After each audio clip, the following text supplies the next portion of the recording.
வணக்கம். மெட்ராஸ் டே, சென்னை தினம். மெட்ராஸ் வீக், சென்னை வாரம். மெட்ராஸ் மந்த், சென்னை மாதம். சென்னையா மெட்ராஸா? சென்னப்பட்டினமா மெட்ராஸ் பட்டினமா? எது இங்கிலீஷ், எது தமிழ்?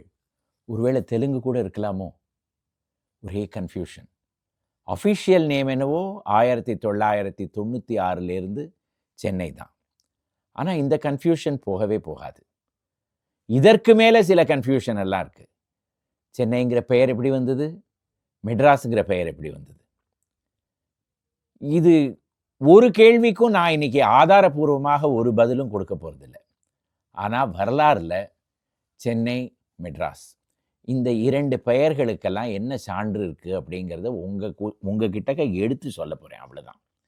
அதற்கு பிறகு நீங்களே டிசைட் பண்ணிக்கோங்க, எந்த பெயர் கரெக்டு, எது பழையது, எது புதியது அப்படிங்கிறதெல்லாம். வாங்க, சென்னை அல்லது மெட்ராஸ் அதோடைய பெயர் வரலாறு என்ன அப்படிங்கிறத பார்க்கலாம். ஆங்கிலேயர்கள் இந்த பகுதிக்கு 1639 வருடம் வந்தார்கள். அப்பொழுது வந்தவாசியில் இருந்த தாமர்ல ஐயப்ப நாயக் அப்படிங்கிறவருடன் உடன்படிக்கை செய்து கொண்டு இந்த பகுதியில் இருக்கிற நிலத்தை குத்தகைக்கு எடுத்துக்கொண்டாங்க. அவருடைய அண்ணா தான் தாமர்ல வெங்கடாத்ரி நாயக். அப்பொழுது எஞ்சி இருந்த விஜயநகர பேரரசுக்கு அவர் ஒரு பிரதம மந்திரி போல இருந்தார். அவரிடமிருந்து ஒரு பத்திரத்தை ஆங்கிலேயர்கள் வாங்கி கொண்டார்கள். அந்த பத்திரத்தின் ஆங்கில மொழிபெயர்ப்பு இப்பொழுதும் நம்மிடம் இருக்கிறது. அதில் அவர் டவுன் ஆஃப் மெட்ராஸ் பட்னம் அப்படின்னு எழுதியிருக்கிறது. அப்படின்னா ஆங்கிலேயர்கள் இங்கே வரும் பொழுது ஏற்கனவே இந்த இடத்துல மெட்ராஸ் பட்னம் அப்படின்னு ஒரு நகரம் அப்படின்னு சொல்ல முடியாது, ஒரு கிராமம் இருந்ததாக நமக்கு தெரிய வருகிறது. அதற்கு பிறகு வெங்கடாத்ரி நாயக்கிட்டேருந்து பத்திரம் வாங்கிட்டாங்க. அதற்கு பிறகு விஜயநகர பேரரசர்கிட்டேருந்து பத்திரம் வாங்கணுமே. அந்த பத்திரம் 1645 வருடம் வந்தது. அந்த பத்திரத்தில் என்ன எழுதியிருக்குன்னா, எங்க பெயர், அதாவது ஸ்ரீரங்கராயப்பட்டினம் அப்படிங்கிற இடத்துல நீங்க ஒரு புது கோட்டையை எழுப்பலாம். இந்த கோட்டைக்கு அருகே இருக்கிற மதராஸ் பட்டணமும் உங்களிடமே கொடுக்கப்படுகிறது என்று எழுதப்பட்டிருக்கிறது. அப்பொழுது என்ன தெரிய வருகிறது? விஜயநகர அரசர் என்னவோ தன்னுடைய பெயரில் தான் இந்த இடத்துல ஒரு கோட்டை கட்டிட்டு இருக்காங்க அப்படின்னு நினச்சிட்டு இருந்தார் போல இருக்கு. ஆனால் அந்த கோட்டைக்கு ஃபோர்ட் சென்ட் ஜார்ஜ் அப்படின்னு ஆங்கிலேயர்கள் ஏற்கனவே பெயர் வைத்து விட்டார்கள். அதற்கு அருகே ஒரு கிராமம் இருந்திருக்கு. அந்த கிராமத்துடைய பெயர் மதராஸ் பட்டினம். அதை அவர் இவர்களுக்கு குத்தகையில் கொடுத்திருக்கார் அப்படின்னு இந்த பத்திரத்திலேருந்து நமக்கு தெரிய வருகிறது. ராஜா ஸ்ரீரங்கராயரோட பத்திரம் 1645 வருடம், அதாவது 1645 கொடுக்கப்பட்டிருந்ததுன்னா, அதற்கு அடுத்த வருடம் 1646 வருடம் நாகபத்தன் அப்படின்னு வெடிமருந்து செய்கிறவர் நாராயண ஐயர் அப்படிங்கிறவருக்கு ஒரு பத்திரம் எழுதி கொடுக்கிறார். அதில் என்ன எழுதியிருக்கிறது? இந்த சென்னப்பட்டினத்தில் இருக்கிற சென்னகேசவ பெருமாள் கோவிலுக்காக நான் சில தானங்களை செய்கிறேன், அதை நாராயண ஐயரிடம் ஒப்படைக்கிறேன் அப்படின்னு எழுதியிருக்கு. அதனால இந்த சென்னப்பட்டினத்தில் ஒரு சென்னகேசவ பெருமாள் கோவில் இருந்ததாகவும் நமக்கு தெரிய வருகிறது. இதே பெயர் 1648 வருடம், அதாவது 2 வருடம் கழித்து 1648 கிழக்கிந்திய கம்பெனிக்கு சென்னையில் இருந்த துபாஷ் பெரி திம்மப்பா அவர்கள் அதே நாராயண ஐயருக்கு ஒரு பத்திரம் எழுதுகிறார். அதில் என்ன எழுதியிருக்கிறார்? இந்த நகரத்தில் இருக்கிற சென்னகேசவ பெருமாள் கோவிலை நான் தான் கட்டினேன், அதற்காக சில சாசனங்கள்லாம் நான் உங்கள் பெயரில் எழுதி வைக்கிறேன் அப்படின்னு எழுதியிருக்கார். இதிலேருந்து என்ன தெரிய வருகிறது? 1639 வருடம் ஆங்கிலேயர்கள் இங்கே வந்த பொழுது மதராஸ் பட்டினம் தான் இருந்திருக்கு. ஏன்னா அந்த பத்திரத்தில் சென்னப்பட்டினம்ங்கிற பேரே இல்லை. 1645 வருடத்திலையும் ராஜா ஸ்ரீரங்கராயர் எழுதின பத்திரத்தில் கோட்டைக்கு பெயர் ஸ்ரீரங்கராயப்பட்டினம் அப்படின்னு அவர் நினைத்திருக்கார்.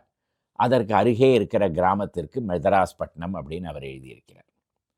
1646 வருடம் 48வது வருடத்தில் தான் சென்னப்பட்டினம் அப்படிங்கிற பெயர் நமக்கு முதல் முறையாக தெரிய வருகிறது. இதற்கு அடுத்தது 1672வது வருடம். அதற்குள்ள விஜயநகர பேரரசு அழிந்து போய்விட்டது. இந்த பகுதியெல்லாம் கோல்கொண்டா சுல்தானிடம் சென்று விட்டது. அப்போது கிழக்கிந்திய கம்பெனி அவரிடமிருந்து ஒரு பத்திரத்தை வரவழைக்க வேண்டுமே.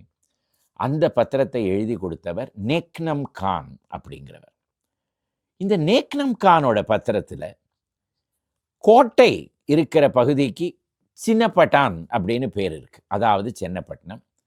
அதற்கு அருகே இருக்கிற பகுதிக்கு மெட்ராஸ்பட்டினம் அப்படின்னு பெயர் எழுதியிருக்கிறது. ஆக 1672வது வருடத்தில் புனித ஜார்ஜ் கோட்டை இருந்த பகுதிக்கு சென்னப்பட்டினம் என்ற பெயரும், அதற்கு வடக்கே இருந்த கிராமத்திற்கு மதராஸ்பட்டினம் என்ற பெயரும், அதாவது கருப்பர்கள் பட்டினம் இருந்த பகுதிக்கு மதராஸ்பட்டினம் என்ற பெயரும் கொடுக்கப்பட்டிருந்ததுன்னு தெரிய வருகிறது. இப்பொழுது நாம் என்ன சொல்கிறோம்?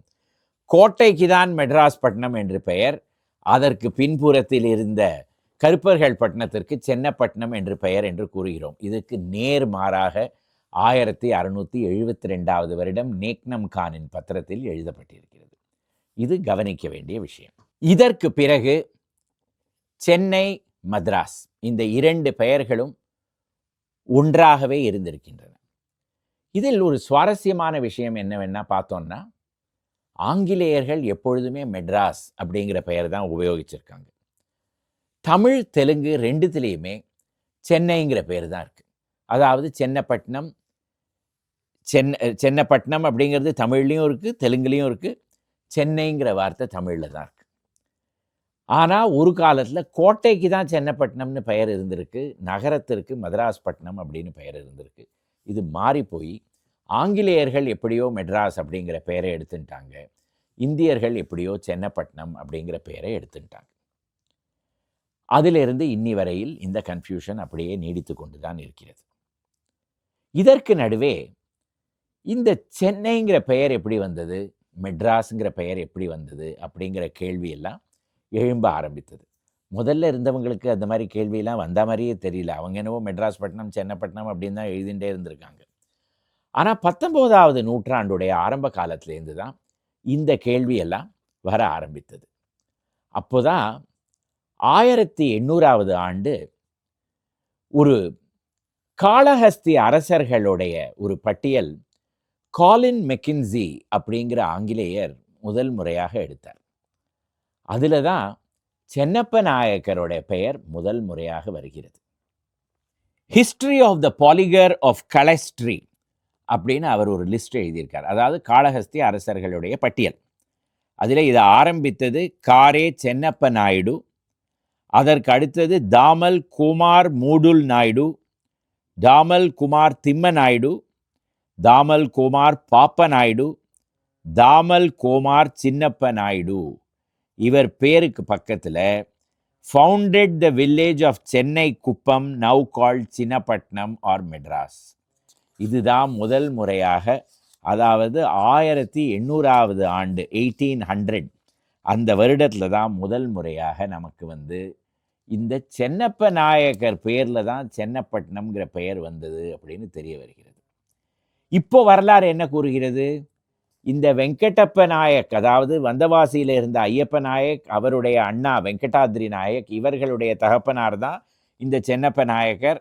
அதனால அவர்கள் தான் ஆங்கிலேயர்களுக்கு இந்த இடத்தை கொடுத்ததுனால அவர்கள் ஆங்கிலேயர்களிடம் இந்த பகுதிக்கு எங்களுடைய தகப்பனார் பெயர் வைக்க வேண்டும், அதனால அவர் பெயர் வைத்ததுனால தான் சென்னப்பட்டினம்ங்கிற பெயர் வந்தது அப்படின்லாம் வரலாறு கூறுகிறது.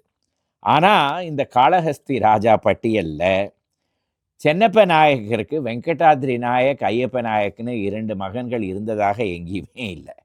அவருக்கு அடுத்தது அவருடைய மகன் திம்ம நாயுடு தான் அரசரானார் அப்படின்னு எழுதியிருக்கிறது. ஸோ இதுலேயும் ஒரு கன்ஃபியூஷன் நமக்கு தெரிய வருகிறது. எங்கே இருந்து இந்த சென்னப்ப நாயக்கருங்கிற பெயர் சென்னப்பட்டினத்துக்கு வந்தது?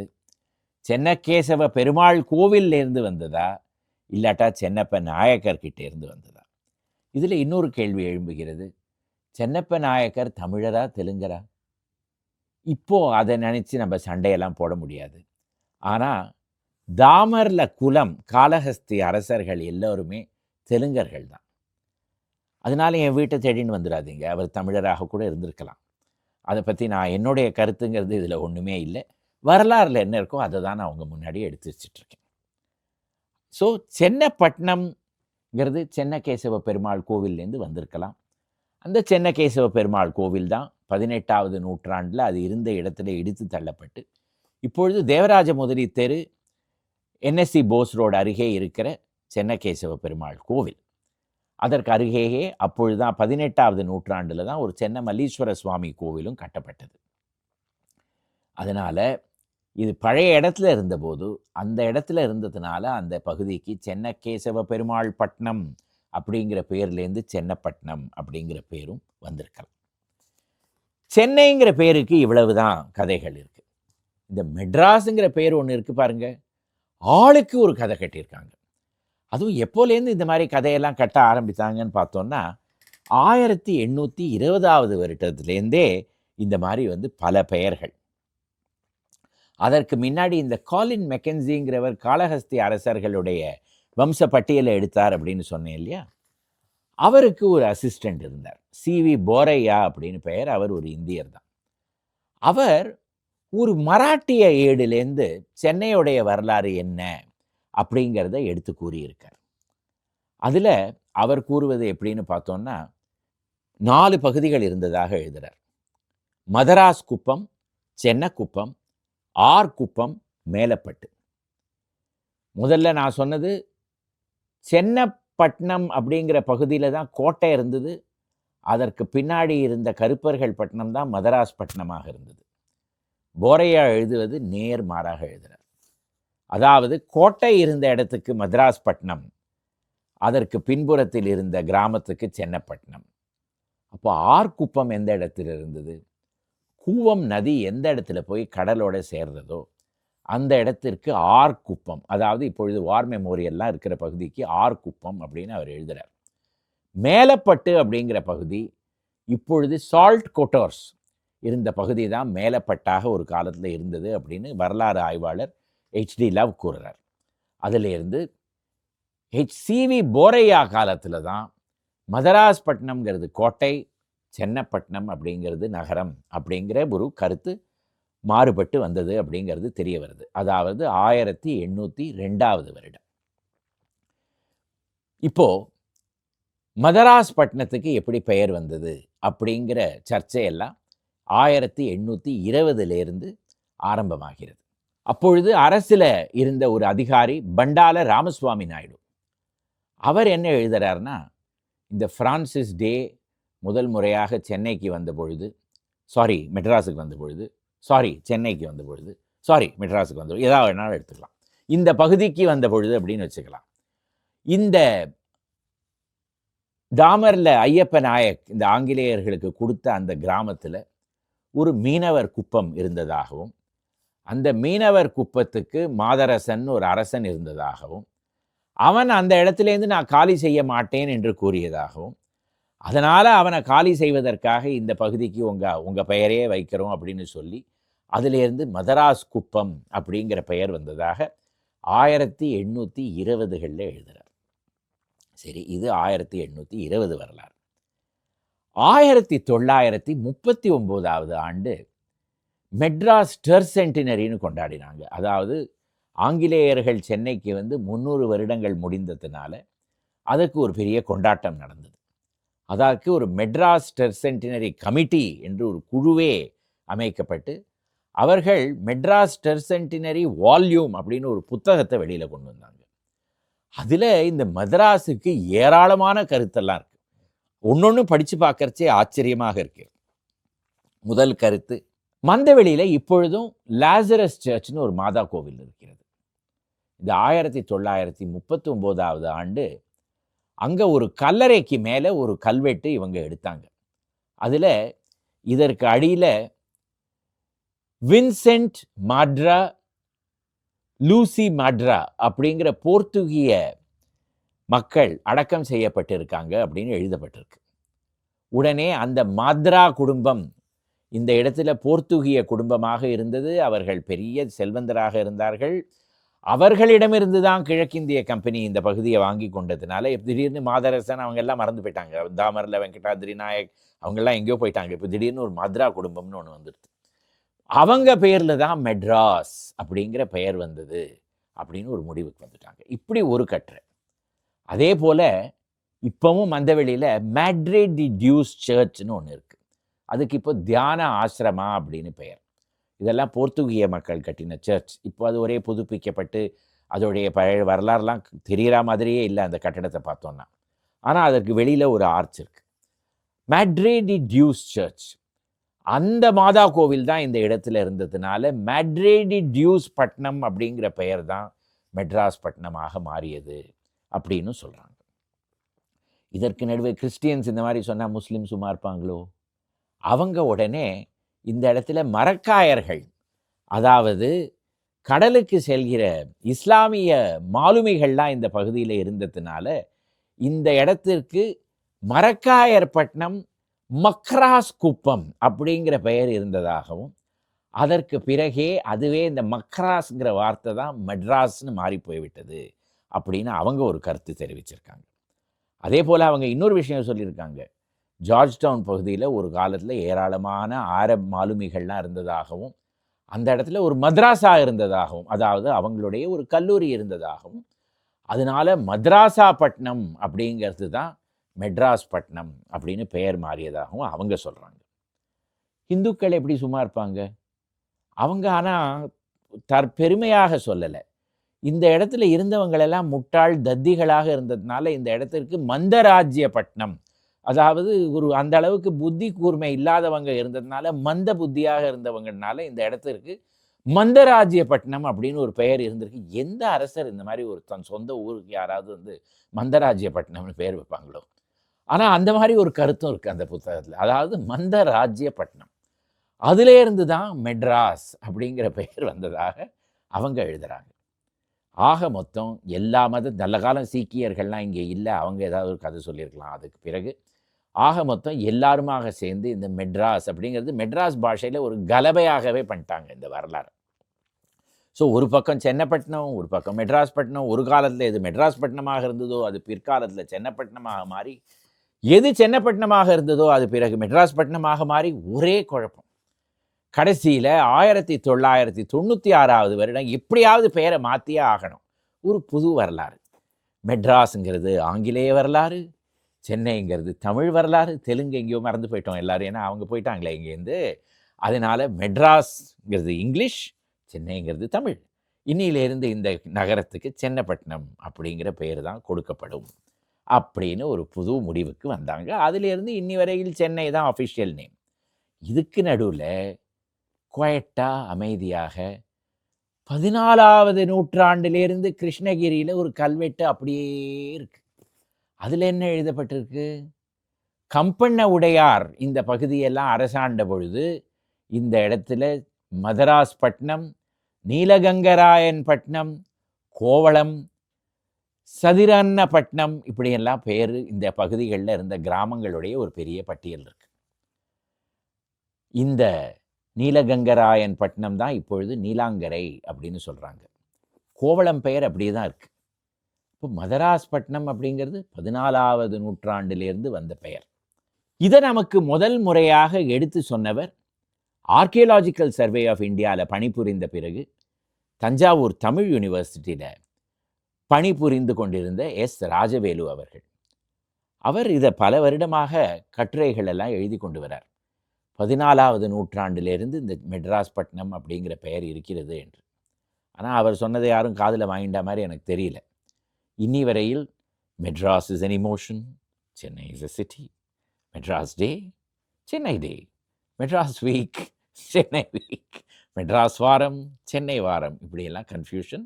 இதே போல் வரலாறுலேயும் ஏராளமாக கன்ஃபியூஷன். இதுதான் சென்னை அல்லது மெட்ராஸுடைய பெயருடைய வரலாறில் இருக்கிற பல கதைகள்.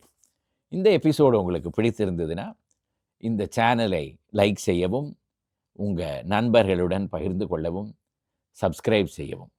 மறுபடியும் அடுத்த வாரங்களில் இதே போல மெட்ராஸ் அல்லது சென்னையுடைய வரலாறிலிருந்து புது எபிசோட்களுடன் வருகிறேன். வணக்கம்.